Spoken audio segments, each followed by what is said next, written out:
Bismillahirrahmanirrahim. Alhamdulillah. அல்லாஹ்வுடைய அளப்பெரும் கிருபையினால் பன்னிரண்டு தராவிகை நிறைவேற்றிருக்கிறோம். அல்ஹம்துலில்லாஹ்.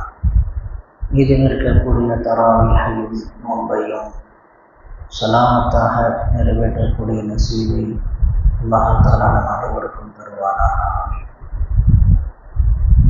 இன்றைக்கு குர்ஆனில் கூறப்பட்டுள்ள ஆச்சரியமான சில செய்திகளை, தாலூத் என்பவரை, சாதாரண ஒரு ஆடு மேய்க்கும் நபரை மன்னராக ஆக்கிய நிகழ்வு குறித்து நாம் பார்க்க இருக்கிறோம்.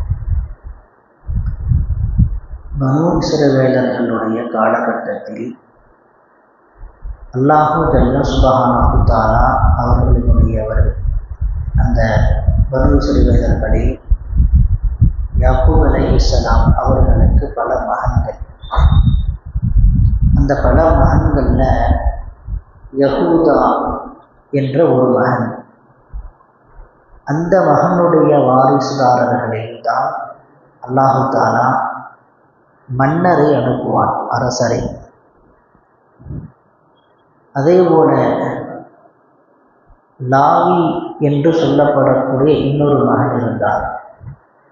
அந்த மகனுடைய வம்சாவளியில் அல்லாஹ் தஆலா நபிமார்களை அல்லாஹ் அனுப்பினான். யாக்கூப் அலைஹிஸ்ஸலாம் அவர்களுக்கு பல மகன்கள். பல மகன்களில் யஹூதா என்ற மகனினுடைய வம்சாவளி தொடரில் வாழையடி வாழையாக அல்லாஹ் தஆலா அவர்களுடைய பிள்ளையை, அதற்கடுத்து அவருடைய பிள்ளையை, இப்படி அவர்களுடைய பிள்ளைகளைத்தான் மன்னராக ஆக்கி கொண்டிருந்தார். லாவி என்று சொல்லப்படக்கூடிய மகனுடைய வம்சாவளியில் அல்லாஹ் தஆலா நபிமார்களை அனுப்பி கொண்டிருந்தார். அந்த வம்சாவளி தொடரில், லாவி என்கிற மகனுடைய வம்சாவளி தொடரில் ஷம்வில் அலைஹிஸ்ஸலாம் அவர்களை நபியாக அல்லாஹ் ஆக்குகிறார். ஷம்வில் அலைஹிஸ்ஸலாம். அதே போல அந்த யஹூதாவினுடைய வம்சாவளி தொடரில் ஷம்வில் அலைஹிஸ்ஸலாம் அவர்களுக்கு நேர் எதிராக யாருடைய தொடரில் அல்லாஹ் அரசரை அனுப்பியிருந்தானோ அங்கு அரசரை யாரையும் ஆக்கவில்லை. அந்த யஹூதாவினுடைய வம்சாவளி தொடரில் ஷம்வில் அலைஹிஸ்ஸலாம் அவர்களுக்கு நேர் எதிராக அவங்களுடைய குடும்பத்தினரில் அரசரை யாரும் ஆக்கலை. பனூ இஸ்ரவேலர்கள்லாம் கேட்டாங்க, ஒரு அரசர் எங்களுக்கு வேணும், யாராவது ஒரு நபரை அரசராக ஆக்கி கொடுங்க அப்படின்னு சொல்லி பனூ இஸ்ரவேலர்கள் ஷம்வில் அலைஹிஸ்ஸலாம் அவர்கள்ட்ட கோரிக்கை வைத்த போது அல்லாஹ்வுடைய உத்தரவின் பெயரில் ஷம்வில் அலைஹிஸ்ஸலாம் தாலூத் என்ற ஒரு ஆடு மேய்க்கக்கூடிய சாதாரண ஒரு நபர், ஆனால் அவர்கிட்ட என்ன இருந்துச்சுன்னா கல்வி ஞானம் இருந்துச்சு, அதே போல் உடல் வலிமை இருந்துச்சு.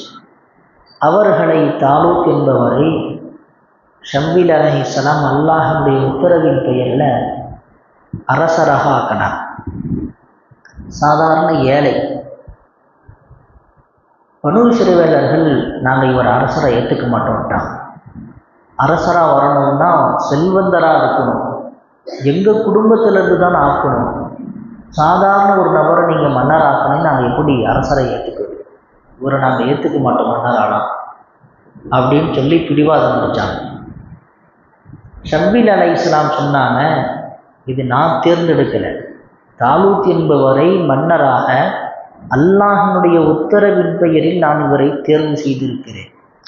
அல்லாஹ் யாருக்கு அதிகாரத்தை கொடுக்கிறானோ, யாருக்கு உயர்வை கொடுக்கிறானோ அவர்களை பதவியில் அமர்த்துகிறான்.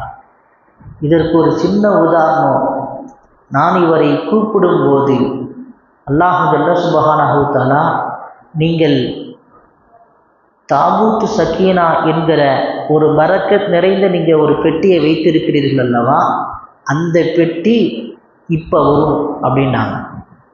நான் தாலூத்தை நான் மன்னராக ஆக்கியிருக்கிற போது அவர்கள் வருகிற போது அந்த பெட்டியை மலக்குகள் கொண்டு வந்து தருவாங்க. அப்படி கொண்டு வந்தால் நீங்கள் இவரை மன்னரை ஏற்றுக்கிறீங்களான்னு சொல்லி ஷம்வில் அலைஹிஸ்ஸலாம் கேட்டாங்க. அப்படின்னா நாங்கள் ஏற்றுக்கிறோம் அப்படின்னு சொல்லி சொன்னப்ப இவர்களை கொண்டு வந்து தாலூத்தை மன்னராக முன்னால் நிறுத்துகிற போது இவர்களுக்கு ஆதாரமாக அந்த பெட்டி நம்ம 2-3 நாட்களுக்கு முன்பாக ஒரு பார்த்தோம் அல்லவா, பரக்கத் நிறைந்த பெட்டி, நபிமார்கள் பயன்படுத்திய தாபூத் சகீனா, அந்த பெட்டி மலக்குமார்கள் 4 மலக்குமார்கள் மூலமாக அந்த பெட்டி அந்த இடத்துக்கு அல்லாஹு தஆலா கொண்டு வந்து கொடுக்குறான். சரி, அப்படின்னா இவங்க வந்து அல்லாஹ்வால் தேர்ந்தெடுக்கப்பட்டவங்க தான், இவங்களை நாங்கள் மன்னராக ஏற்றுக்கிறோம்னு சொல்லி அந்த மக்கள் என்ன செஞ்சாங்க, மன்னராக ஏற்றுக்கிட்டாங்க. இங்கே நம்ம கவனிக்க வேண்டியது என்னென்னா, சாதாரண நபரையும் அல்லாஹு தஆலா என்ன செய்வான், மிக உயர்வான இடத்துக்கு அல்லாஹ்வால் கொண்டு வர முடியும். அல்லாஹ் யாரை நாடுகிறானோ அவர்களை அந்த இடத்துக்கு கொண்டு வருவான். உயரத்தில் இருப்பவர்கள் அவர்கள் செய்யக்கூடிய பாவத்தின் காரணமாக அவர்களை தாழ்ந்த நிலைக்கும் அல்லாஹ் தஆலா மாற்றி விடுவதற்கு வாய்ப்பு இருக்கிறது. அப்படி குர்ஆனில் எத்தனையோ நிகழ்ச்சிகள் இருக்குது. ஹஜ்ரத் யூசுப் அலைஹிஸ்ஸலாமுடைய வரலாறு, அவர்கள் கிணத்துல தூக்கி போடப்பட்டாங்க, அவர்கள் சிறைச்சாலையில் வாழ்ந்தாங்க. ஆனால் அல்லாஹ் தஆலா கல்வியின் மூலமாக நிதி அமைச்சராக ஆகக்கூடிய அளவுக்கு மிக உயர்ந்த அந்தஸ்தை அல்லாஹ் கொடுத்தான். சஹாபாக்களுடைய வரலாறுல பார்க்குறோம். ஹஜ்ரத் அப்துல்லா இப்னு மஸ்ஊத் ரலியல்லாஹு அன்ஹு சாதாரண ஒரு ஆடு மேய்க்கக்கூடிய சஹாபி, சாதாரண ஒரு சஹாபி, வசதி கிடையாது, ஏழையான சஹாபி. அல்லாஹ் தஆலா இல்மின் மூலமாக ஃபிக்ஹ் துறையில் மிக தேர்ச்சி பெற்றவராக அல்லாஹ் அவர்களை ஆக்கினான். ஃபிக்ஹ் துறையில் இன்றைக்கு ஃபிக்ஹ் கிதாபினுடைய எல்லா ஃபிக்ஹுக்கும் அடிப்படையாக ஹஜ்ரத் அப்துல்லா இப்னு மஸ்ஊத் ரலியல்லாஹு அன்ஹுடைய கவுலைத்தான் முக்கியமாக வச்செடுப்பான். அந்த அளவுக்கு மிக கல்வியை வைத்து அல்லாஹ் தஆலா என்ன செஞ்சான், அவர்களை உயர்த்தினான். சாதாரண நபரையும் நாம் யாரை சாதாரணமாக நினச்சிடக்கூடாது, யாரையும் மட்டமாக இட போட்டக்கூடாது. அல்லாஹ் தஆலா அவர்களை திடீர்னு அந்தஸ்தால் என்ன செய்வான், அல்லாஹுக்கு பிடித்து போய்விடும். அவர்களுடைய ஒரு செயல் நடிச்சிடும், அல்லாஹுக்கு பிடித்திடும். அல்லாஹ் தஆலா அவர்களை உயர்ந்த அந்தஸ்துக்கு கொண்டு வந்துடுவான். பிலால் ரலியல்லாஹு அன்ஹு கருப்பு அடிமை என்று சொல்லப்படக்கூடிய தோற்றத்தில் பார்க்கறதுக்கு விகாரமாக உள்ளவர்கள். அவர்கள் என்ன செஞ்சாங்க, இவரெல்லாம் ஒரு நபராக தேர்ந்தெடுத்திருக்காங்களே. என்ன சஹாபாக்கள் எந்த அளவுக்குன்னா, ஒரு சில சஹாபாக்கள், பணக்கார சஹாபாக்கள் என்ன பண்ணாங்கன்னா, இவங்கெல்லாம் பாங்கு சொல்லக்கூடாதுன்னாங்க. பிலால் ரலியல்லாஹு பாங்கு சொல்லக்கூடாதுன்னு சொன்னாங்க. சரி, அப்படின்னா அவங்களுடைய கோரிக்கையை ஏற்றுக்கொண்டு ஒரு நாள் ஃபஜ்ருக்கு பாங்கு சொல்ல வேணாம் ஸல்லல்லாஹு அலைஹி வஸல்லம் நிறுத்திட்டாங்க. சூரியன் உதயமாகலை, ஃபஜ்ர் உதயமாகலை, அப்படி இருட்டாகவே இருந்துச்சு. ஃபஜ்ர் தொழுதாங்க, இருட்டாகவே இருந்துச்சு. சஹாபாக்கெல்லாம் நபிகிட்ட வந்து என்ன செஞ்சாங்க, வந்து பாவம் மன்னிப்பு கேட்டாங்க, எங்களுடைய குற்றத்தை மன்னிச்சுக்கோங்க. பிலால் ரலியல்லாஹு பாங்கு சொன்னதற்கு பிறகு தான் சுபுஹ் உதயமாச்சு. அல்லாஹ் தஆலா யாரை அந்தஸ்தால் உயர்த்துவான்னு தெரியாது. நபி ஸல்லல்லாஹு அலைஹி வஸல்லம் கடைசி நபியாக அனுப்பப்பட்டிருந்தாலும் அவங்க தான் முதல்ல சொர்க்கத்துக்கு போவாங்க. ஸல்லல்லாஹு அலைஹி வஸல்லம் ஒட்டகத்தில் உட்கார்ந்துருப்பாங்க. அந்த ஒட்டகத்தினுடைய கயிறை பிடித்து கொண்டு பிலால் ரலியல்லாஹு அன்ஹு தான் சொர்க்கத்தில் முதலாவதாக கால் வைப்பார்கள் என்று வருகிறது. மியாராஜுக்கு போனப்போ கூட மியாராஜினுடைய நிகழ்ச்சியில் நபி ஸல்லல்லாஹு அலைஹி வஸல்லம் சொன்னாங்க, பிலாலே, சொர்க்கத்தில் உன்னுடைய காலடியினுடைய சப்தத்தை நான் கேட்டேன்னா. அதுக்கு என்ன காரணம், அவர்கள் ஒழு செஞ்சவனே 2 ரக்காய்த்து தஹிய்யத்துல் ஒழு செஞ்சவனே 2 ரக்காய் தொழுதுருவாங்க. சின்ன அமலின் மூலமாக அல்லாஹ் தஆலா யாரை எப்போ எந்த நேரத்தில் அல்லாஹ் தஆலா உயர்த்துவான்னு தெரியாது.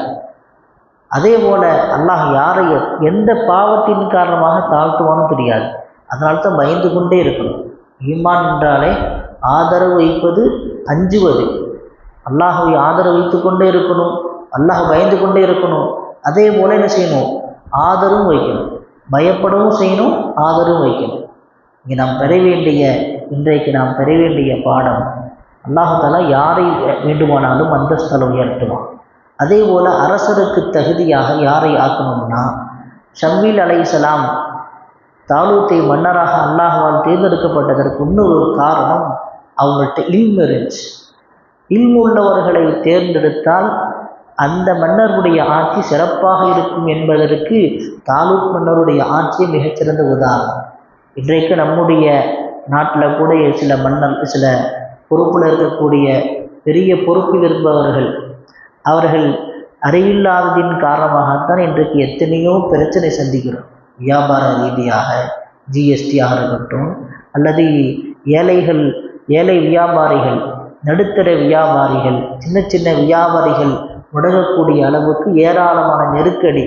காரணம், ஒரு நல்ல புத்தி கூர்மையுள்ள நபர் பொறுப்புல இல்லாதின் காரணமாகத்தான் இன்றைக்கு இப்படிப்பட்ட பலவிதமான பிரச்சனைகளை நாம் சந்தித்து கொண்டு இருக்கிறோம். எனவே கல்வி முக்கியம். அதே போன்று இரண்டாவது செய்தி, அல்லாஹ் யாரை எந்த நேரத்தில் உயர்த்துவான் என்று தெரியாது. அல்லாஹ் ஜல்ல சுப்ஹானஹு வ தஆலா நமக்கு கல்வியை தருவானாக. பயனுள்ள கல்வியை கொடுத்து அதன் மூலமாக ரப்பை புரிந்து கொண்டு ரப்பினுடைய அந்தஸ்தை விளங்கி அல்லாஹினுடைய பொருத்தத்தை பெற்ற நன்மக்களாக அல்லாஹ் நம் அனைவரையும் ஆக்கியருள் புரிவானாக. ஆமீன். வ ஆகிரு தஅவானா அல்ஹம்துலில்லாஹி ரப்பில் ஆலமீன்.